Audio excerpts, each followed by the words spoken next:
Good morning, this is Mr. Deckard. I'm in my home studio, Studio D Productions, and today I'd like to make a short video on something that we've been working on in class and something we'll be doing for a few days, at least this coming week, if not a bit longer. We may expand it depending upon how things go. We're going to create some social media signage or graphics, I guess you would say. It can be used in a multitude of ways. And we're going to start building a repository of these items, and we're going to be using word art generators and online resources such as thesaurus.com, excuse me. Also, we'll be using Notepad. Now, you can also, if you don't want to use Notepad, you can use Google Docs. That'll work just fine. I like Notepad, and this is a little bit of a technical explanation because it removes the formatting. Because you'll see once I plug a word into thesaurus.com, I'm going to have some formatting that comes along with that. If I copy and paste that into a doc, that carries over, including the hyperlink, and I may not want that. So it's usually simpler to toss it into an RTF type device such as Notepad, and then you just get the raw text. RTF, by the way, stands for raw text format. So first things first, let's go to thesaurus.com, which is right up here. You just literally type in thesaurus.com, come to the top, and what we did this week is we typed in the word hope. And when you do, you get this list of words. You'll notice it goes from achievement to utopia alphabetically, then it tosses in these extra words afterwards. I would ignore them. They're not really synonyms. They're related words and phrases, but they are not really synonyms. So I would ignore those. I would highlight all these, and you notice there's an orange box varying intensity behind each one. That's the formatting I'm talking about. Plus, each one of those is a hyperlink to its own thesaurus.com entry, and they would all have their own synonyms as well. So just bear that in mind, that formatting can carry over. Now, if I paste them in here, notice it does not. There's no formatting whatsoever. So I'm going to get as many words as I can. So what I'm going to do is I'm going to come in and I'm going to pick another word. I'm going to click it, and it's going to give me a list of synonyms all the way to sureness. So I'm going to highlight those.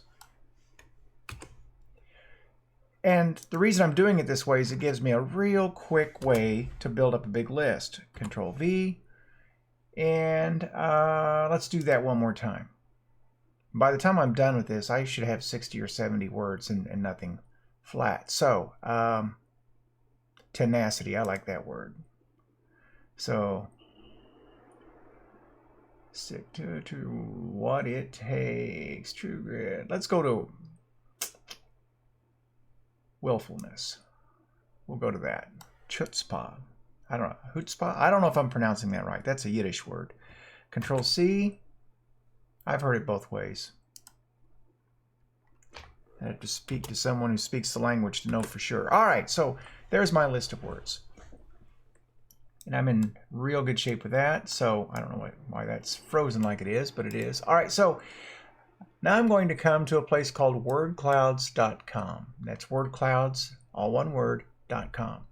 And it's going to drop me into this website. And if you're not familiar with Wix, Wix is a self-generating website builder, so that even if you don't know code or anything, it will help you build graphical websites. If you're interested in building websites, it's a well-known brand. So this is probably, if it's associated with Wix, this is probably a solid product. And I like it because of the file formats you can use to save it or export your work out in. So here we go on this line, and by the way, what we're looking at here is called the GUI, or the graphical user interface, and this is a very dated look. This does not look like something you would see in 2020. It's okay, it works. It's simple, it's stripped down, it doesn't take a lot of resources, which is why it works well on your Chrome browser, and we'll just use this. So right here, where I'm mousing around, you can see it blinking, is the wizard. You click right here, and the top option says type or paste text. So we're going to come to this. I'm going to open up my Notepad, hit Control A,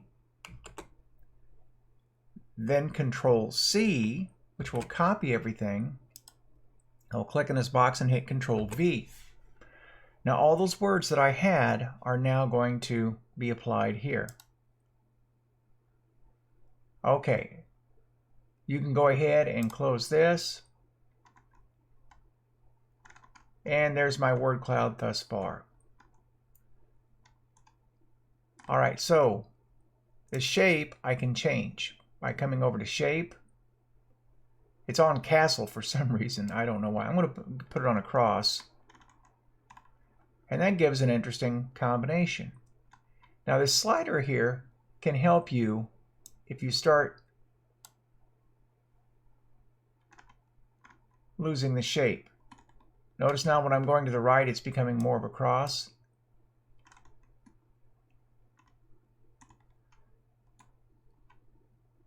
See how easy that is? I mean, that's very straightforward and simple. And I could go into my different shapes, and I could pull out some different shapes. I kind of like some of the country ones. They were interesting. Let me pull the United States out. And again, that's not real easy to see. Let me pull that to the side, and the shape starts to take place. And that slider can go the other way as well.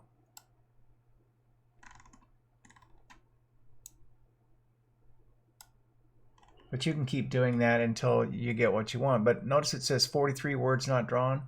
Got to be careful with that, because it will eliminate some of your words. 26 words, 6 words, and there we go.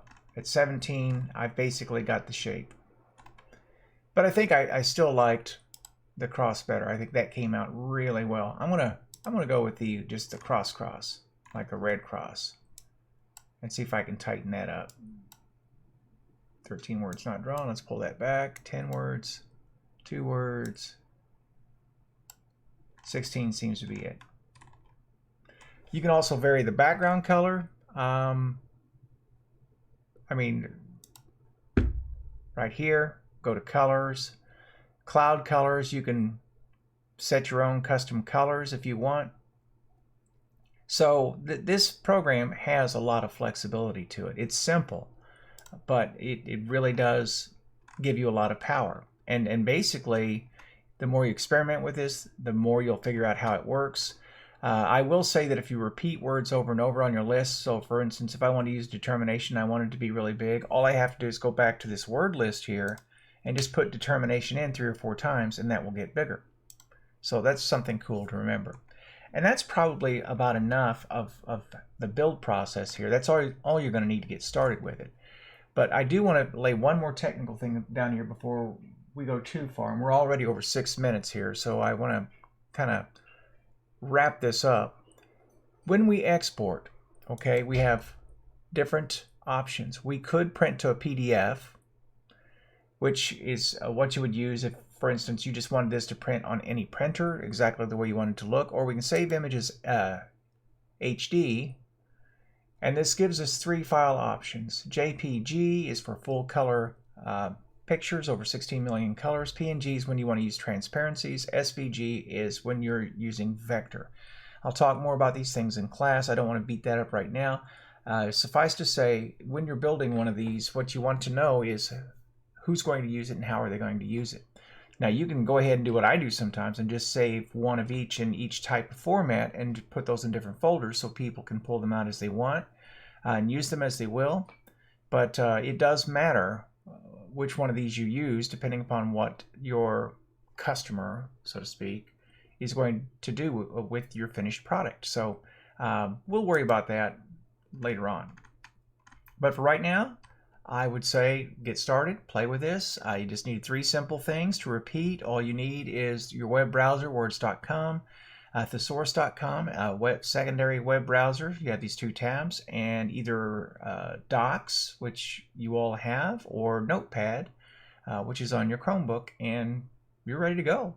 So with that, this is Mr. Deckard, and I'm signing off.